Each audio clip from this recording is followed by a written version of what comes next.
Welcome, Rockport-Fulton Pirate fans, to another of the PC podcast. This will be episode number 21. I got my crew back with me again this Tuesday evening. Got Big T, Tony Pena. Tony, how you doing? Sorry about that. I'm doing all right. All right, Big T. We also got the other member, Mr. Steve Cantu. Coach Cantu, how you doing? Doing well, guys. Happy to be here. All right, then we got the Z-Man, Johnny Zavala. How you doing, Z-Man? Doing good. All right, we're doing really good this evening. And again, once again, we got another guest. Football season is just around the corner, and we're really excited. And last week we had Coach Seibert. He's the head man here. Let's talk a little bit about the 2021 upcoming season. And we've got another Rockport-Fulton Pirate coach coming up to talk more football. He's our defensive coordinator, Robbie Robbins. Coach Robbins, how you doing? Good, guys. Happy to be here. Thanks for having me. Yes, Coach Robbins, thank you for taking some time to come on the Pirates Cove and talk a little bit of football. We're really excited, Coach, about the 2021 upcoming season. And we've got a lot of players returning back from last season. We went to the second round. And, Coach Seibert let us know, I think there's like 8 returning on the offense, 7 on the defense. So we kind of want to break down a little bit and talk defense this evening with you. So I'm going to pass it over to the guys, and they're going to start asking you some questions. I'm going to pass it over to the Z-Man first. Got a few questions for you. Let's do it. How you doing, Coach? Good. A little bit about your background here. What I wanted to know was where did you go to high school, and what college did you go to also? High school. I actually went to 3 different high schools. I went to Bridge City High School, which is down by the Beaumont area. It's like right next door to West Orange Star. And so they were in our district. That was pretty tough. And then we ended up, when I was after my sophomore year of high school, we moved to Hutto up around the Austin area. And I was a Hutto Hippo for a little bit. Not proud of the mascot name, but, and then after halfway through my junior year, we actually moved out to Lago Vista out on Lake Travis. And I was a Viking there for a little bit. And then after that, we went over to I actually went to Austin Community College, ACC, for a little bit for first 2 years to get my basics out of the way, and then went over to Texas State to get my undergrad. And actually just finished my master's degree through Tarleton State University. So kind of all over the place. Congratulations on getting that. Thank you. Back in your playing days, who was your favorite coach and why?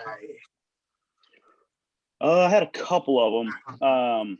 There was one when I was, like I said, I went to 3 high schools. So at Bridge City High School, it was a guy's name was Phillip Elmore. His son was one of my best friends and stuff, but he's kind of coach like me. He's very like hard-nosed kind of a guy. He's going to be fired up, gets after you when you mess up, but he demands effort from you, and some I've kind of tried to mimic. And then when I wasn't in Hutto very long, but then when I went to Lago Vista, there was 2 of them there. And the first one was the head coach. His name's Alan Hare. He's actually at Salado now.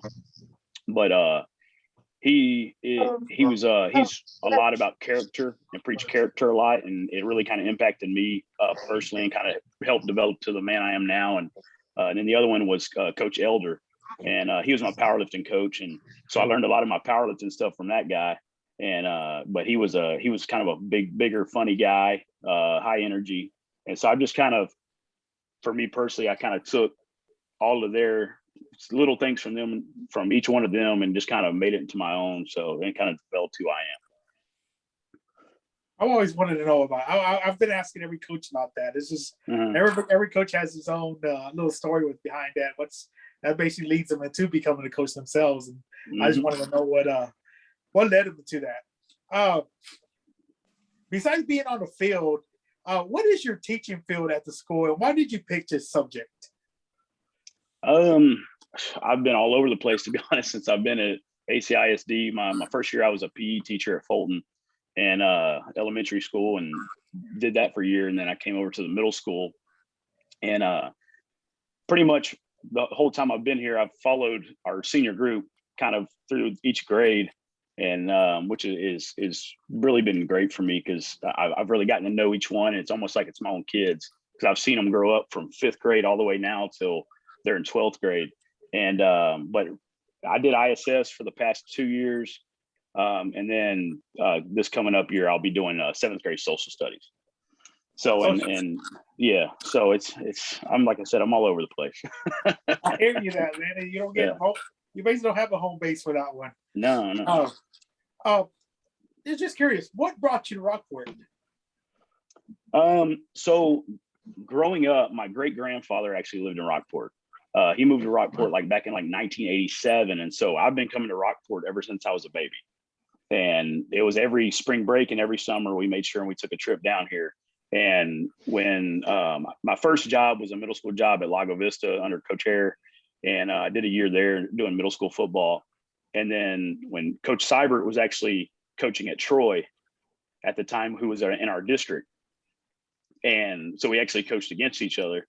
And then when he got the head job here in Rockport, he had some varsity spots come open, and so I applied for it. And Coach Hare from there, he helped me out because he knew Coach Seibert. And I came down here, and it's a place I've always loved when I was growing up. You know, loved the beach and just the atmosphere of the place. And I was like, hey, why not move to the beach? And I was supposed to come down on vacation and end up staying, but because I got the job. But at least he didn't leave on probation. No. Okay, back to the field. What is the base defense that you like to run? And tell us a little bit behind that. We're based out of a 3-4. Everything we do is based out of the 3-4 defense. But we talk about we're very multiple, and today with the way offenses are, they are coming up and they're getting crazy. They're getting all this misdirection, motions, and all this. So as a defense, offenses are going to keep you guessing. As a defense, you got to keep them guessing. So over the past 2 years, we've really developed into a multiple defense to where like I said, we're based out of a 3-4, but with the same personnel that we have on the field, we can slide different ways and make a 4-man front. We can run a 4-2-5, a 4-3, and whatever with just the same guys on the field, which I think is it's something that myself and the defensive coaching staff have really worked hard, because we were like, we got to be multiple. We got to keep these guys guessing. And I think we've done a pretty good job of that. Got a lot of talent on that defensive side. A lot of speed. I see that, and that's going to help in the long run. I like the way you talk about, switching it up out there, instead of like rotating. Actually, keep the offense going. I'm a defensive guy. I love defense. Hey, I love defense. Them offensive guys, I don't know about them too much. All right, Gabriel, that's all I got. Steve? Yes, sir. I'm ready for you. How you doing, Coach Rollins? Very glad to meet you. I know I've seen you from across the way, across the gyms, and across the fields before. I've never had the pleasure of meeting you, but I'm happy to meet you here on this forum, and to get to know you better. It kind of seems, I was scratching my head on this. I'm not gonna lie. I was like, man, how do you talk to a guy? I see a lot of the same characteristics that you carry yourself with. Not that I know, but just kind of the way you work across the gym, or the way you are in the field or the practice field. I've spent some time out in the practice field. And so I was like, man, I mean, how do you approach a guy like that? What angles do you? Oh, did we lose him?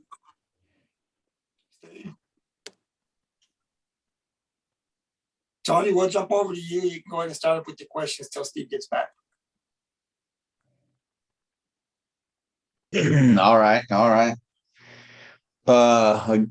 of like what Steve said. Nice to meet you, Coach. Yes, sir. Thanks for coming on. Mm-hmm. So I'm gonna just piggyback off of the question that Johnny, just the last question he asked you about the defense. Let's see. Last year we saw a lot of the 3-4 defense pretty much most of the time, but notice in the Sinton game last year there was some adjustments made to the defense after the first half. Was that something that was planned, that the boys practiced, and will we be seeing more different schemes and different situations throughout the season this year? Yes, I mean, you're definitely going to see some different stuff.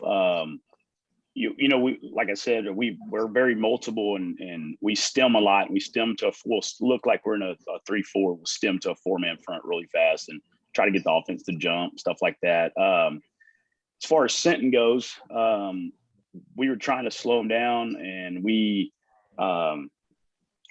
made an adjustment at half where we put, normally our defensive ends are going to be either a shade on the tackle, something like that. But we were like, hey, let's move them all the way to the guards. And then we put our outside backers on the tackles. And so it's technically still like a 3-4 look. You're going to play it all the same. But we just tightened everything up, and because we were like, they're just running the ball and like down our throat, and we had to figure out a way to stop them. And as trust me, on my side, it's not very fun when that's happening. And but we hadn't practiced it. We put it in, and then we actually kind of liked it watching it in the second half. And then the next, like we played Kincaid, and we actually ran that same thing against Kincaid too. So it's still there in our playbook, and it was something that we did at halftime. We adjusted on the fly, went with it and ran with it. But Sinton, they, you know, you practice and you do all this stuff off tendencies and all this stuff. And the stuff they were running at us was, they only ran like throughout the season up to that point, they only ran it like 3% of the time. So you don't spend a lot of time on that stuff. And so you spend on what they're running 30% of the time or 35% of the time. That's where your main focus point is. And every defensive coordinator is that way. And so it's like, and then when they come out of that, we're like, well, we got to make some adjustments. And I think we made a pretty good adjustment at half. And like I said, it's something that stuck with our defense, and we're still you'll see it a little bit this year probably. Yeah, absolutely. I mean, Sinton, you know, like you said, I mean, they're a great ball club. I mean, They are. They got a lot of talent. You know, we have a lot of talent on defense, but they have a lot of talent on offense. It was a great game to watch. You know, hats off to you for making that adjustment. And you know, I didn't go to the Kincaid game, but I did watch the stream, and you know, it was a pretty good game. And I like the boys out there and how they played. You know, I think we came up on the short end of that one, correct? At the Yes, sir. end. Mm-hmm. But it was a good game, really good game. Really? My next question has to do with some of the personnel move. There is a lot of talent moving into different positions this year. Can you tell us a little bit about what made you decide to make those moves, and particularly talking about moving Peyton off the line? Yeah, I mean, that decision was very hard to make. Peyton is a very dynamic player, and he's one of a kind. Like he is relentless effort to the football every play. And when you watch some games, if you watch a team will throw a hitch screen out to the side, and he's playing nose, and he's the one sprinting down making the tackle before the outside backer or safety or corners there, and you're like, wow, like that's hard to find a guy like that. And he's a special player, and that nose spot that we have, he's very like, you got to have a tough individual there, because you're taking double teams, triple teams sometimes. And Peyton, he never complains about it. He pushes hard. He fights every play. And so taking him out of there, you're like, I got to have a guy to replace that. And we have a guy coming up that I think can do that. And so we were like, okay. And so you want to do stuff that's best for the kids. Peyton's not going to get, Peyton, he's told me, Coach, I want to play college football. Okay, you're not going to get recruited as a defensive lineman. Where you're going to get recruited is as a linebacker. So let's get you to that linebacker stuff. But again, like I said, you have to kind of work with the personnel that you have. And we didn't have that nose spot, but we have a guy, Jonas Olivares. I think he's going to come up. I think he's going to fill that spot pretty good, and which allows Peyton to go to that linebacker spot. And I think with Peyton being able to stand up, see the ball, and see where it's going and flow faster, if somebody gets in his way, he's going to run them over. That's just how he is, and he's going to be relentless pursuit. He's going to get there. He's going to make the play. And that's what we wanted, to be able to put him in a spot where he can make more plays for us. And we have the luxury of the personnel this year. So yeah, that was kind of behind that decision. All right. Yeah. And Coach Seibert did mention that about some of the decisions you make are based off of personnel, and absolutely he's very versatile, and we talked about it last week. We can't wait to see him at that position. And Jonas, I know he hasn't played football in a couple of years, but he's a big old boy. And I know he's been working in the off season with you in powerlifting. So I can't wait to see what he could do. I remember him in junior high. So we'll see. I'm excited to see about that. I hadn't heard that yet. So yeah, he's a big old boy. 6 foot, 275. He inclines like 325. It's like, oh my gosh, he's dude, strong, a beast in there. And he was really aggressive in junior high. So if he could bring that up, to this level, that'll be awesome to watch. The last question I got for you, Coach. Losing George last year leaves. Losing George this year leaves big shoes to fill.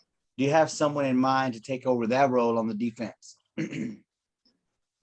First of all, George is a special player. And he is a special individual. He is one of the best leaders we've ever had come through the program.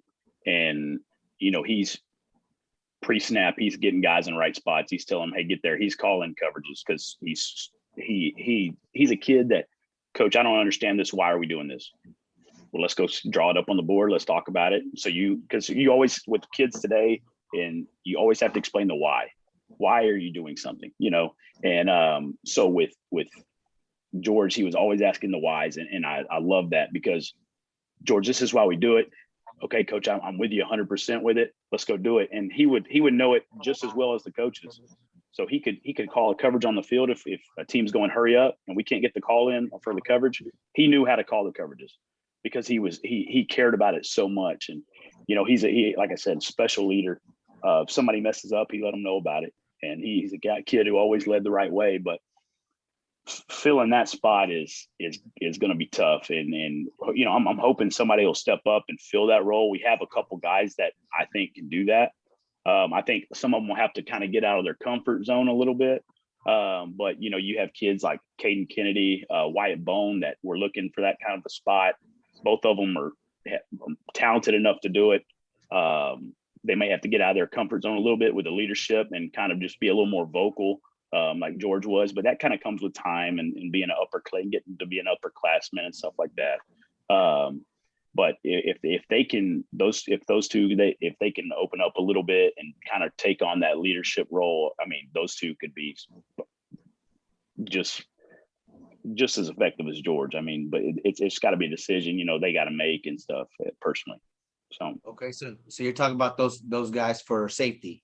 Mm-hmm. Yes, sir. Caden and Wyatt. Okay, all right, cool. All right. Well, thank you, Coach. That's all I have. Gabriel. Of course, before I pass it over to Steve, he's back with us. I'm excited to see Peyton. I talked last week. We had Peyton and we had John Chupi and we had Devin on the podcast. And we were talking. I told Peyton, he was like 3 years younger. We were the Dolphins back in youth, and his dad brought him out, and he was like 2-3 years younger. You're talking about Panda and Angelo, and these guys are playing, and you're bringing in little Peyton over, man. And, so he was on the team, and his dad come over and said, hey, man, when he gets in that line, you hit him like you hit anybody else. And I'm like, man, he's like 3 years younger. He's going to get hit. And so and this kid would come back to practice every day. They won the Super Bowl, and I told his dad, I said, man, this kid's going to be special. He gets up from these hits, and look what we have now coming up his senior year. So I'm really excited about watching him play. He's aggression, man. And he don't take a play off from what I can see from a fan's point of view. And now giving them that where he can see, and it's going to be harder for double teams to have to come and get him. This guy's going to create some havoc, and those other 10 guys follow him, man. And this defense is going to be exciting to watch this year, Coach. Yes, sir. So we're excited. I'm going to pass it over to Steve, and he's got a few questions for you. Yes, sir. Okay, Coach, I'm sorry. I was just going on and on and on. I had no idea that we had lost connection there. I was on my third question before I realized that we were disconnected. I'm just kidding. Hey, so like I was saying, I've seen you across the gym. I've seen you down on the field. When I sat down to think about, what questions I was going to go over, I found it to be a little bit more difficult. I said, do I want to come at them hard? Do I want to, come at them with some easy questions? I wasn't sure. So I took the latter. Okay, I wanted to, as comfortable and easy as possible, and make sure that we hit it off on the right note. I've seen you across the way. I've never met you. We've talked about you constantly at the house, Joey and I, and he tells me, things about you and stuff like that. So, he's just like, man, okay, how do you interview yourself? You know what I'm saying? So here goes my best attempt. Okay. You've been coaching. I mean, I'm not going to ask you how old you are, but you don't seem to be much older than me. When did that strike you? When did you find out? You're like, hey, you know what? I want to be a coach. I'm gonna take this on, and this is what I want to do. This is the career choice that I want to make here. When did you make that decision in your life, Coach? It was when I was in high school, seeing the coaches who give you so much of trying to develop you into a good young man and develop your character. And it was something that I was like, for me, being able to give that back and serve these other kids and help them, become young men and build mental toughness and physical toughness and being a good person, making right decisions. That's the stuff that really impacted me when I was a player. And it's something I've always wanted to give back to whatever kids I coach. I'm if you can ask any of them, that I'm willing to do anything for any of our guys, and they know that. And and it's kind of I'm willing to do anything for you. Are you willing to do anything for me? And most of the players will tell me, Coach, I'll run through a wall for you, and I'll run through a wall for them. And it's got to be a give and take like that between the two. Mm-hmm. Yeah. Well, yeah, that's nice. And you can see that, you see how kids respond to you, you know what I'm saying? And the, the outpour of drive. I'm sorry, Gabriel. Okay. You can see it, you see it on the field, you see it across the gym, you see how the guys respond to that. And I think you're doing a phenomenal job in that aspect. You get everything out of the kids, and that's the only way to do it. They gotta believe, there's no faking in that part, and they got really, in order to buy in, they really have to believe. And you're doing a great job, Coach. I appreciate it. Kids know if you're not giving them, if you're trying to think of the nice way to say it, if you're faking something, they pick up on it. Like, you got to be genuine, and you got to have your heart in it. If you don't have your heart in it, they're gonna know. Yeah, I believe that. Yes, sir. My next question is, your passion for the game is obvious. A blind man can sit up at the stadium and look down and say, hey, that guy's into the game. He's got high energy, on game times and on the field. What is your daily routine, the game day routine? Is there something that you do to get yourself psyched up? I know that you have a day job, and I guess it's kind of tough if you're trying to, teach social studies. But I don't know how I would be able to contain myself, throughout an 8-hour day of trying to teach, and then knowing I had a big game. I deal with it, in the junior and the youth level, and I'm at work and I'm a mess. You know what I'm saying? You can't talk to me, you can't approach me. So, what is your routine? What is your game day routine? Game day routine is, so once the school day's over, I'll start there. I'll go to the field house.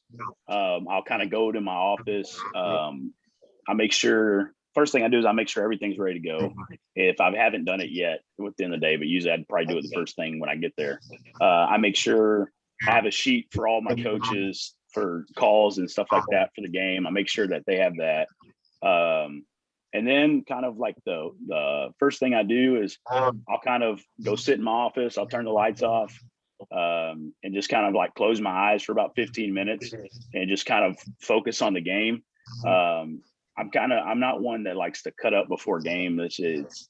I have to get mentally right. And to do that, I just kind of go seclude myself and just kind of get really good and focused and think about the game, think about calls I'm going to make, think about what they could possibly run. If they run this, what am I going to call next? I kind of do that for about 15 minutes. And then I'll kind of go over my scripts. I usually have a book with me. This past season, I was between two books. One was it was a Nick Saban book. I'm a big Nick Saban person. And it was How Good Do You Want to Be? And so I'd read a little bit of that. And then there was another book that I actually got through my master's program. It was called 21 Irrefutable Laws of Leadership. And I would read like a chapter out of that. And I would pregame speech when I'm talking to the defensive guys and telling him I would take stuff that I learned from that book during that little read time just to get mentally right and focused. And I'd use that in my pregame speech. And I tell the kids all the time, I'm not a guy who likes to read. So a book's got to be really good for me to sit there and try to read it, And but I mean, that's kind of, and then, once we go walk the field, when we go out to the field, I usually put my AirPods in and I'll listen to music and just kind of, while I look at the field, kind of think again, or visualizing the game, what's going to happen. And then once they come in from that, it's kind of, we got defensive meetings and then offensive meetings. And then it's like, get dressed, let's go out for special teams, get that going, the warm-ups, and let's kick it off and get the show on the road. Time to go. Yeah. At that time, by that point, you're already got a lather going. Yeah. You're ready to go. Yeah. Half your voice is gone already. Yep. Yeah. No, I love it. I love to see the energy, Coach. I really do. I really do. And let's see. My next question I got for you is that the guys mentioned that we're plugging some vacancies that we've had, seniors leaving and stuff like that. And you talked about Jonas and being a player that's going to come down and play nose for us. So I mean, other than Jonas, I mean, talk to us about players to watch. We got any freshmen coming up that's going to crack in, or anybody that's that may have a breakout season for us this year that we need to keep an eye out for? Yeah, there's actually sophomore coming up. His name's Noah Jones. He's about 6'4" and big old kid. He'll play some D-line for us. I think he has potential in the long run to be a really, really good defensive end. So I'm excited to see what he can do. Using Joey a little bit especially for like third down pass rushes. We want to make sure because Joey can pass rush pretty good, and he gets after. He's aggressive, kind of like Peyton in a way. Using him, we got Caleb Schmidt, who's going to be outside backer. Caleb's nice. Yeah, and he's fast. He's athletic as all get out. But I was telling him, I say you gotta make sure you know the playbook, Caleb. But he's a kid though. He's gonna make a play no matter what. If you tell him to do something to Caleb Schmidt, he'll do it. No, and he'll do it right the first time. You just have to tell him do this. He does it. Obviously, we got Phillip Krupa, and that dude is an animal. I mean, he's put in so much work this offseason and to make sure he has a better year than he did this past year. And I think the sky's the limit for that kid. And it's going to be all up to him of what he wants to do. We're going to do some things to put him in some positions with him and Peyton on the same side. And that's ridiculous. Yeah. So that's going to be a scary side to run to if you want to try to run the ball. Oh yeah. So that's going to be something special to watch there. You got Ricky Franks, who is everybody loves watching Ricky. He gets all fired up on playing that corner spot. So if we can. We got dudes this year. I mean, you got Joe Morano, Christian Kane, Hayden Rangel. I mean, it's our front seven is, I think, probably one of the best front sevens we've ever had this year. If it all works out and we stay healthy and things like that, I mean, it's sky's the limit. Important. Yeah, that's important. We talked about that last week with Peyton. We had him on, and we talked about having Krupa on the same side. And we talked about, we were left scratching our head like, man, I cannot wait to see those two guys. And, I mean, as an offense, I mean, pick one. That's what you're left with. Like, you're going to block one, pick one, you know what I'm saying? And hope he don't fight through it and still make the tackle. So, Coach, I really like the moves that you're making. I like our chances. I tell you that. I trust in the process, and most definitely believe that we could definitely make a good run this year. Something like Gabriel, what you just said. Something like you just said was you said about the process, and it's something I preach a lot. Is everybody. And I just saw today, we were at coaching school this morning in San Antonio. Just got home, and we got to watch Nick Saban speak. And that was kind of a surreal moment, because that's the kind of the guy that I like to watch and get philosophies from. And he talks about so many people today are outcome driven. Like, it's all about the win and this. No, and he says it needs to be more about the process. Are you taking care of everything during the week that solidifies the win at the end of the week? And you got it from Monday to Thursday. Did you take care of everything that you did during that process to make sure we won on Friday night? And that's something we preach on the defensive side of the ball, offensive side of the ball. And if we can keep pushing that, I think sky's the limit. I think we do something really special this year. Yes, sir. And that's the only way to really appreciate it. I mean, even a good win, even trying to appreciate a good win, you go in the day after and you look at that tape and you find those little small plays here and there. You know what I'm saying? That's what it's all about. You know what I mean? And really buying into it. I love that, Coach. That's awesome. Awesome. Yes, sir. Gabriel, that's all I got, Gabriel. All right, Coach, I got a few questions for you. We this upcoming season, well, we know last year we were going to have 3 teams from the Valley, Port Isabel, Rio Hondo, and Raymondville coming. And because of COVID last year, of course, I think only Raymondville maybe played a game or two. The other 2 did not play. They'll be coming back this year. We've got to travel up there for 2 games. I think Port Isabel comes here. What are your thoughts, Coach, about these 3 teams? Raymondville has been kind of like Rockport. They're in the 3rd round just about almost every year. I know we played Rio Hondo, I think, a couple of times here in the past. They've had a lot of speed in the past I've seen. And then, of course, Port Isabel, we don't know what they'll have this year, but they've always had a great program. What's your thoughts on these 3 teams coming into the district with Rockport, a good sitting team, and then an upcoming Ingleside team? I mean, it's, those 3 Valley schools, Raymondville, Rio Hondo, and Port Isabel, we haven't seen them yet. I mean, with, like you said, with the whole COVID situation this past year, I'm looking forward to see them. I've seen like the offenses they've ran already through NFHS and YouTube and all those different things you can go stream games on. And so I kind of watched them a little bit, and they're talented. I mean, it's not teams that you can take lightly. And like Port Isabel, they're always a pretty good program. Raymondville is always good. They're, like you said, 3rd round, so it's going to be a tough matchups. And we're just excited to be able to play our whole district and really, take the time. I love, one of my favorite things to do is game plan, and building that game plan to take on that opponent on Friday. And so I just get excited about that, and that's kind of like what we do on Sundays. And being able to do it for teams we really haven't seen yet, I think it'll be a fun challenge. It's going to be a great, Coach. And I was like Steve. I'd never talked to you or seen you before, but watching you on the field, it was intense. I mean, I would see you down there and I'm like, wow, man, because, you get in there and if these guys mess up, I'm looking for you because I know you're coming down that sideline, man, and they're going to hear from you. And there's no way they can't hear you on the field.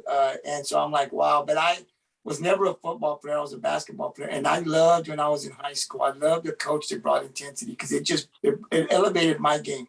I didn't like a coach who just sat there and, there were times when, you had to show some, hey, let's get down, man. We got to win this game. So I always liked a coach that was real intense. And you bring that. But one of the things that I like that you do is these guys, mess up on a play or something, and they're hearing from you.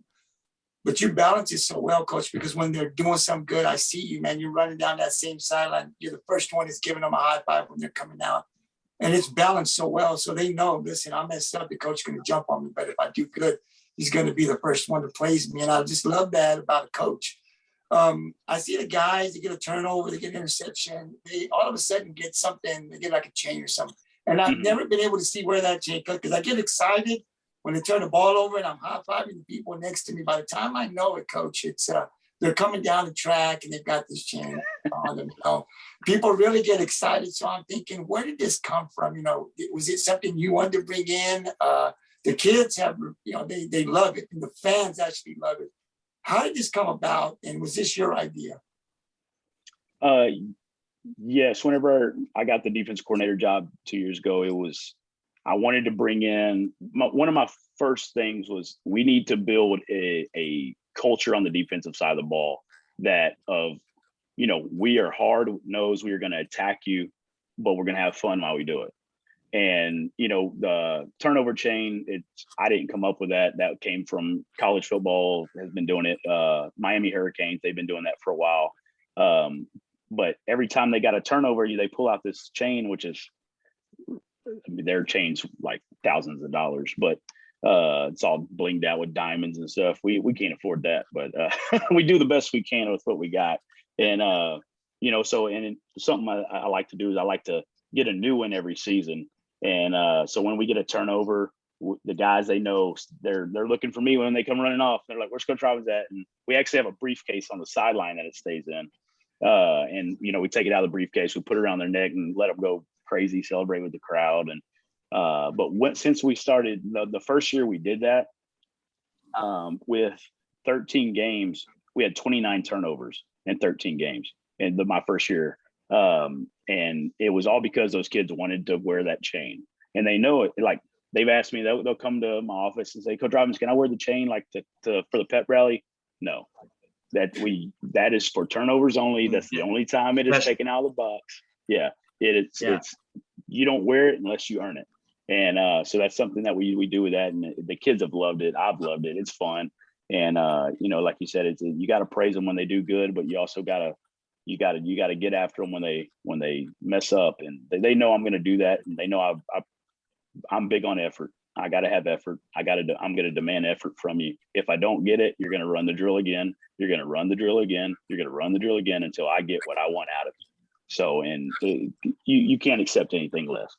So that's right. No, and I love it, Coach. And we talked to Coach Seibert when he was on last week, and one thing he talked about is getting out of that third round. We've been right there, so close, and we haven't gotten out. And I think this is hopefully going to be the year. We definitely got the players to do it, and everybody, the community wants. I mean, we get out of not only the third round, right, but getting out of the region, man, that would be awesome. And I just wanted to ask, because, against the Miller game last year, our corners are they giving up a lot of height. Yeah, we got some turnovers. We're hitting hard. They fumble. They're driving down the field. They fumble. We recover. We win the game. I mean, that's a big win for our program. You saw against the Wimberley when we played Beeville, those turnovers. I mean, you see that catch, and we take the ball away when they catch it, and we run it back, for a touchdown, and that just takes the momentum. You're seeing things from this defense, Coach, that you had not seen in the past. And if that's what if they want to wear that chain, then I'm all for it, man, because it's working. Our guys are pounding, we're stripping the ball, we're getting turnovers, and that's something definitely needed, right, to win a ball game, and it's definitely happening. No, Coach, it's been great. I'm going to pass it over to the guys one more time before we give you the final word, because that's all I have. Tony, I'll go to you first. Anything else you got for Coach Robbins before we call it a night? Yeah, I actually thought of a question while we were talking.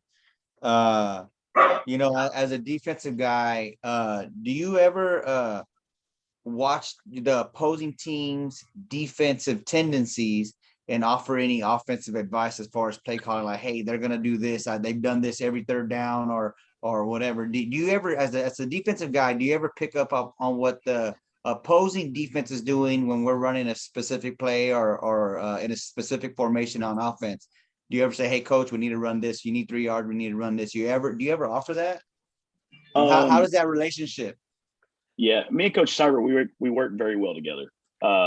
There's, especially in the spring after football season, he's trying to better his offense. I'm trying to better my defense. So we'll sit in the office for a couple hours and just bounce ideas off each other. And we talk about that. There's times when he'll be like, hey, can you run a scouting report on me so I can see what I'm doing? It's like if you were scouting me, so I know, like, hey, we need to do this. Sure, no problem. Hey, tell me what you see me doing. And we do that all the time. And because you can, as an offensive coordinator, as a defense coordinator, you can get predictable and the other team's going to pick up on it. But so self-scouting yourself, and then also having, your own offensive guys help you out, or have your own defensive guys help you out, is something we do. And I think it's a big help that like I said, I've been here with Coach Cyber going on 8 years now. And we've always had a good relationship. We work well together. We bounce ideas off each other. As far as telling them what to call, I do not do that because I don't want them doing that to me. So I just kind of keep it's like, I'm sure they probably hate when I do some things. It's like, so it's just like, I'm just like, I'll just keep my mouth shut. But yeah, I mean, as far as ideas, sitting in an office, we bounce ideas and try to make each other better. So. All right. Good. Yeah. Well, that's all I got. That's all I got. But thanks again for coming on. Yeah, man, appreciate it. Hey, I really like that, Coach. That because the way I see it, steel sharpens steel, and if even if it's in the office and you guys are just reading over each other's stuff, and this is how I would attack you. So, I mean that's awesome. I think that you got to have that kind of relationship in the coaching staff that'll be able to, hey, this is how I'd beat you. And then the coach would have to, then come back with what he'd do to, to counteract that. I love that. I love that. I mean, as a coaching staff, you're you got to constantly be challenging each other. You got to be there, because like I said, steel sharpens steel. I love that. That's awesome. Mm-hmm. My final question for you, Coach, was it was getting away from football just for a second. And I kind of stopped short. I said, man, I don't want to know if I want to ask this question or not, because my son's in powerlifting, but powerlifting, I mean, what do you got there, Coach? You got any? I know that the concern's not on powerlifting right now, but we got some big boys in there, and I've seen them swell over the past month and a half, 2 months. I've seen them kind of blow up in size, but if you had a few minutes to think about that right now during this point of the season, we got any state contenders in there? I think so. It's kind of too early to tell right now. Powerlifting is, and it depends on if they're going to split divisions, which they did with the girls, but they did not do with the boys. And so you don't really know what you're going to do. It's kind of like I say, I mean, powerlifting, the reason I love powerlifting so much and I preach powerlifting is one sport that whenever you put into it, you're going to get back. So if however hard you want to work, so anybody can go to state in powerlifting. I was a state powerlifter when I was in high school, and I put in a whole lot of work to get there. If you are willing to put in the work, powerlifting will reward you. But you have to put in the work. And, I think we have guys that, I mean, I've seen Christian Kane's blown up over the past couple months here. Joey, he was repping 600 pounds on a squat the other day. And it's like, and it's Peyton. I mean, Ian's squatting over 600 pounds. I mean, we got, that's kind of our core guys. And if, they all, I'm working on Phillip Krupa, trying to get him to do it, because I think he could be a beast at it, but he would be nice. But I think if we can get all those guys, I think as a team on the boys side, we can do something special. And, we had our first state champion powerlifter, Valeria Ramirez, on the girls side this year. And, it's talking about what we talked about earlier with the process and not being like don't focus on the outcome, but focus on the process. You know, That's at right. the state meet, she's over here going, I want to beat her. I want to beat her. And I'm like, Yeah. stop worrying about her. And I was like, worry about you, worry about you. I was like, better yourself today. Get you a better squat, get you a better bench, get you a better deadlift, and we're gonna rock and roll. And then the greatest thing about powerlifting is not just with the kids, but I get to work with my wife. And that's an interesting relationship there. And because she's the girls powerlifting coach, I'm the boys, but she helps me with the boys and I help her with the girls. So wow. And I did not know that. I didn't know that. Yeah. So it's been really fun this past year, and to be able to do that with my wife and to be able to celebrate that with her, it was really something special. That's nice. That's nice. Hey, before I let you go, I also wanted to touch on you said earlier that you had just wrapped up here recently with your master's. I want to applaud you for that, for Thank you. showing our kids that hey, it's never too late to hang up. You know what I'm saying? That life is a constant state of trying to get improved and trying to better yourself. And I think that's awesome. That really shows our kids that so there's a pause. It doesn't mean there's a reset button. And I think that's awesome that you continuing your studies and getting your master's. Kudos to you. Congratulations on that. Appreciate it. And like I said, if you're going to be a leader or something, you gotta always be learning. Leaders are learners, and you always got to want to better yourself and become better. And it's something that, like I said, like I'm not a big reader, but I'm picking it up pretty quick here because if you want to get better, you got to read, and you got to, and sometimes it's audiobooks, and which are great, so, but I appreciate it though. Yeah. Well, Coach, thank you for your time, and I'll pass it on. John, you got anything else for Coach before we let him go? I do. I'm gonna talk about non-district and district. Basically the season schedule. Mm-hmm. Is there an offense out there that intimidates you? Not necessarily a team, not the talent of a team, just the offense itself. I don't know if I should say that. If another team's watching, they'll be like, let's do that, bulletin board. Bulletin board material. No, there are some out there. I wouldn't say that intimidate you, but there are bigger challenges than others. Like I said earlier, offenses are getting so creative with misdirection and motions, and some offenses are, you pretty much got two philosophies. You're going to run very limited formations, but you're going to run a whole lot of scheme, or you're going to do a little bit you're going to get really good at a small amount of scheme, but you're going to formation us to death. And, being able, you have to figure out really quick when you're scouting the team, where that team falls in their philosophy, but it can sometimes it can get you, and you have to try to sort through what you think you'll see and what you won't think you see. And sometimes you're right and sometimes you're wrong. And sometimes you get the best of them. Sometimes they get the best of you. So it's a chess game. Every Friday night's a chess game. Yeah. Very true. Very true. I see that happening. Everybody's changing directions real quick. Mm-hmm. I see us doing that quite a bit, especially in that Miller game last year, how misdirections everywhere, but our kids, hustle to their mistakes pretty much. Oh, yeah. And hopefully we'll see that again this year. Basically, that's all I got, Gabriel. All right, Coach, before we let you go, I do have one more question. If you could just kind of let us know some of the other defensive assistant coaches that are on the defense. I know we know some, but there's some that we don't know. Could you kind of name some of those coaches that help you out on the defensive side of the ball? Yeah, and my hat's off to those guys. I mean, we couldn't do defensively. I couldn't do my job without those guys. First of all,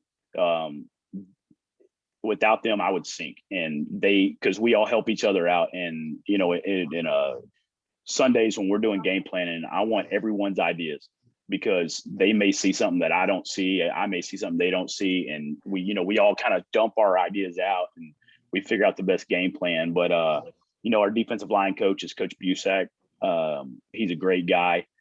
He works the D lineman, works them, and I love that about him. I take care of the inside linebackers, outside linebackers. We got John Mash. He works really closely with me with the linebackers. I love having Coach Mash. He loves what we do defensively, and he's like, we just got out of the clinics, earlier today, and he's just like, we just set through that defense. We already do this stuff, and he gets so excited about it, and I love seeing that from him. And but he's going to be a good coach, and this will be his second year at with us on the varsity, and he's awesome. Back in the secondary safeties, we got Tutti Elizondo, Coach Elizondo. He's awesome. Me and him work so well together. We worked together on the defensive side of the ball from the very first year I was here. And Tootie is kind of a guy that he'll, hey, Monday practice went. We meet after Monday practice. We talk about things we saw in practice that hurt us. How do we adjust it? Then he'll go home. He'll think about it. Tuesday morning, he's back in there going, Coach, I thought about this last night. What do you think? Yeah, I like it, and hey, let's do it. And so or I'll come and say, Tootie, come check this out. What do you think? And so we just kind of bounce ideas off each other. And then, hey, if we both like something, Coach Cyber, come in here real quick. If we did this, what do you think? I like it. So, okay, let's stick to that. And that'll be a good thing, So it's like get an offensive opinion, get another defensive opinion coach. And then we have the corners coach is Coach Vela. And I love having that guy. He was a hard worker. He's very smart when it comes to secondary and coverages. He trains our corners very well. He always does what you ask him to do. And like I said, without all of those guys, the defense would not be successful. It takes the ship or the whole crew to keep the ship afloat. So, I love each one of those guys, and I appreciate everything that they do for us because they put in just as many hours as anyone else, and they're a great group of guys. And I couldn't ask for a better group of defensive coaches to keep this thing going. And that's awesome, Coach. And, here on the podcast, we talked to Coach Seibert. We want to do some commentating. We want to stream the games. I know that they're allowing us to stream the games now, but, we don't do anything here on the Pirates Cove without permission from the coaches. We ask first, and then we get permission from the coaches, and then, to interview players. And then we come out and we get with their parents and make sure we have permission from the parents. So we asked Coach Seibert that we would love to, we're getting some equipment ready here. We want to get down on that field as much as possible. Kind of, when the guys are coming out, we want to kind of have it streaming when they're coming out into the tunnel coming out, having a guy down on the bottom, we can split the cameras. We're not ESPN, but we're trying to be a little small ESPN, I guess, Coach, bring us something to the table that we don't. Definitely want to get some interviews with you guys afterwards, after the game. We can get a few minutes. I know after the game, you guys are on the field. Hopefully we can get some interviews with you and Coach Seibert and some of the other coaches. So we're looking to do that. Coach Seibert said he'd get back to me, see if that was all okay. He thought it'd be okay, but he's got to get approval first. Mm-hmm. But that's what we're looking to do. We're definitely looking to bring you back, Coach Robbins, again to the podcast. I know you guys are busy, but we're going to definitely be sending you another invitation throughout the season.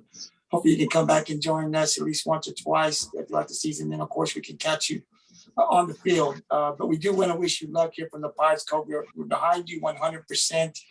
We want to get that district title. Everybody on this podcast love football. We love all sports, but when it comes to football, man, we got our questions ready. And then let's get it, Coach, and let's get them on. We want to get district, and get out of the region. I know you guys are working hard. I think one of the best things that we have is it seems like all the coaches they just all get along. It just all fits good. And that's something that you need. I've been saying, Coach, one thing that's always surprised me, and I know you're the head weight, you kind of took over that weight program, right? But some of the guys that we've had, we've had the Garrett Loudermilks, the big power runners, but we've had the Chase Rios, the Jojo Franks, the John Chuppies. These guys aren't 6'2", 230, but boy, they play that way. You look at these guys and you're like, you see them on the field and they look like football players. You see them out on the street and you're like, that's the running back, but they're strong. They run. They have no fear. They run. You can see them carrying a guy on their back 2-3 yards, man. And they may be small, man, but they play big. And I think they bought into the program that the coaches have here. And we're seeing the success in football, but not only in football, Coach, we're seeing it in volleyball, basketball, soccer. Mm-hmm. I mean, we're seeing it. And so it's great. So I just want to wish you luck in the Pirates, Cove, man. We're behind you 100%. I do have a question. Ramirez, is she coming back or did she graduate last year? Valedia was a junior, so she will be back, and we're hoping to repeat and win another state championship for her, you know. So that's it's going to be up to her, you know, but if she wants to put in the work and repeat, it's going to be a tough challenge to do, but she's more than capable to do it, and I'm looking forward to it. That'll be exciting if we can get a back-to-back. That'd be awesome. Oh, that would be awesome. So, Coach, once again, from the Pirates Cove, thank you for coming out. I know we got you just about the hour. I know you're tired, probably even haven't had dinner, but thank you for spending some time with us. We appreciate it. I'll give you the last word. Anything you want to say before we call it a night? Again, thank y'all for having me. I appreciate your questions. I love what you're doing for us and for the kids. It's awesome, and y'all keep doing it and working. I love it, and you make it exciting, and it's really awesome. And I think, you know, if like how y'all had the kids on here was awesome, and I watch them all the time and stuff, and I think it's pretty cool. I love what y'all do, and keep doing it, man. And again, thank y'all for having me. I appreciate it. Absolutely, Coach. We're going to continue, and thank you for spending some time with us. I do have a cap for you, and you can see right here, it's our visor. It's coming out. I got one for your wife, Coach Robbins. I'll be giving them over to Angelo, and when he sees you, he'll be giving them to you. So thank you once again, Coach. If the crew can stay on, I've got some things for you guys, but Coach, thank you very much. We'll be sending an invite to have you back on the Pirates Cove sometime during the season. Good luck, Coach. Thank you, guys. Thank you, Coach. Coach.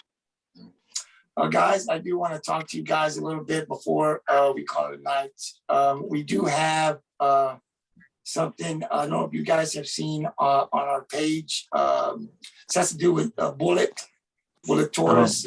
Bullet. They put a page. He's going to have a benefit over at the Discount Auto Parts on Saturday, July 24th from 12 p.m. till sold out. They've got $10 chicken and sausage plate with trimmings, $12 brisket and sausage plate with trimmings. Bullet has been fighting this awful illness for some time now. He recently had surgery with several more to come. Bullet is home now, but will be out of work for several months. Bullet is a friend to many, always has been. Now it's time. Now it's our time to come together as we help this awesome family battle through this difficult time. Please plan to attend and help spread the word. Just wanted to say something like that. I know it's on our Pirates Cove page. If you guys got time, go out. Bullet's always at the football games. He's a big Pirate supporter. He's once a Pirate, always a Pirate. He's always out there lifting a hand. In any way you need help, this guy doesn't tell you no. So please come out, you guys that are going to watch this. This video will be uploaded tomorrow at 3 p.m. On Saturday. A Discount Auto Parts at 12 p.m. Please come out, show your support. Let's help Bullet and his family. He needs our help. He's always there to help us when we need it. Now it's our turn to help him. So please come on out and let's help Bullet and his family during his time. And I think he's going to have a pretty good turnout. But I just kind of wanted to mention this. I'll be out there. Hopefully you guys will be out there. We'll be giving as well. But come on out there and help Bullet, man. Once a Pirate, always a Pirate, brother. I'll be praying for you as well, and I'll keep you in my prayers, no doubt. I know I know you guys. So guys, once again, I'm just looking for a podcast. Thank you for coming on. Next week, next Tuesday at 7, we'll be having a head volleyball coach, Mark Jeffries. He'll be here next week. Next Tuesday at 7, we'll be talking to him. The volleyball team looking real good. We had Coach Robbins, the volleyball coaches, a few weeks back. We talked a little bit about how good this volleyball team of ours is. We lost one senior.